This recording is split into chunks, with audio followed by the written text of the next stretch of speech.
The government is planning to unleash more measures to step up economic growth. It all points to a possible injection of a supplementary budget in the second half of the year.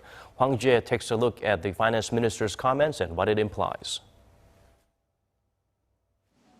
It was just earlier this year that Finance Minister Yoo Il-ho wiped out expectations of a new extra budget being introduced this year. But on Friday, he in effect turned around his comments while expressing the government's resolve to put the economy back on track for solid recovery. Facing downside risk like sluggish exports and domestic demand, we will try to breathe new life into each sector and think about ways the government can take a more active role with its finances in revving up the economy.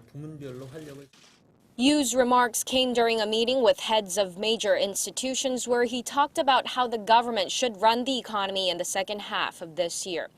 With that, there's growing belief that the minister is signaling an extra budget may be back on the table as conditions at home and abroad remain sluggish. Exports have plunged for almost a year and a half. Domestic demand is showing little sign of gaining momentum due to snowballing household debt and the government's recent corporate restructuring drive that will cause inevitable and massive job losses. The central bank's recent rate cut to a historic low of 1.25% is also adding to speculation of a supplementary budget. We cannot escape the current slow growth and weakening growth potential simply with our monetary policy.